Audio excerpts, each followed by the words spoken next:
Hi, I'm Felipa, and this is day 44 of reading the Bible in 1 year's timeline. So I am officially done Deuteronomy, and I have moved on to the book of Joshua. And we start with the Lord appointing Joshua to succeed Moses. And I really like verse 8 here in chapter 1. It says, "This book of the law shall not depart out of thy mouth, but thou shalt meditate therein day and night, that thou mayest observe to do according to all that is written therein. For then thou shalt make thy way prosperous, and then thou shalt have good success." And so, breaking this down, like God's saying, this book and these laws are not just for you to preach and say them out loud, they're for you to literally meditate on them every day and every night. Then to observe that which is written, and then that is what will make you prosperous, and then you will have success. So there's quite a lot of layers here. Joshua prepares the people to pass over Jordan. People pledged allegiance to Joshua. Joshua sends 2 spies to go spy on the land, and the spies end up making a promise to Rahab, who is, I just want to double check the statement here.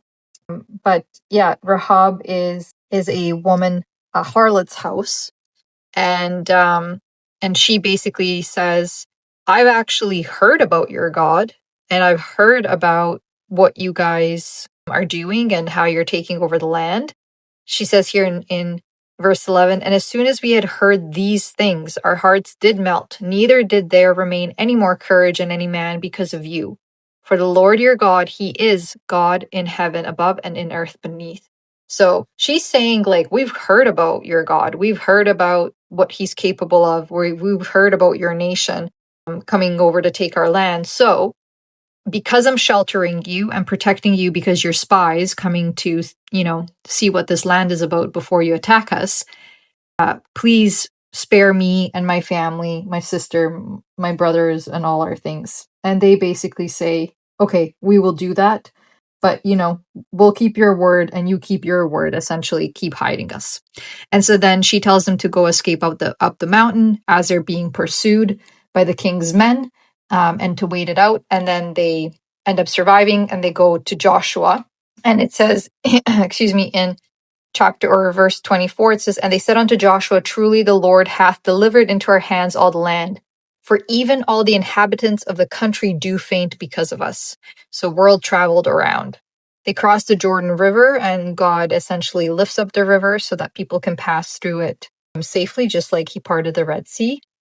And the Lord encourages Joshua to, to talk to the people, to get them going, to get them to pass through the Jordan River. And then there is a commandment and direction from God to take 12 stones from the Jordan River for a memorial. And interesting here, so chapter 4, verse 9, it says, "And they are there unto this day." So these 12 stones are there. And so I didn't look up any more information. Like, of course, I have access to the internet or even, ChatGPT or an AI. But I'm just really curious about this part. Maybe one of my subscribers or one of my listeners of this journey that I'm on knows the answer to this, as to whether or not this is fact, essentially. Like, are there 12 stones in the midst of Jordan? Have they been found? And if they have, where are they located?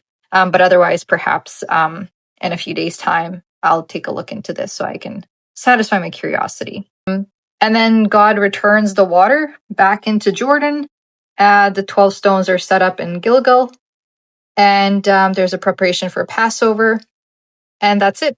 That is where I have stopped the reading for today, according to the reading plan. Tomorrow is day 45, and I start with chapter 5, verse 14, and then go into Jericho is destroyed. So I will see you tomorrow. Thanks for listening.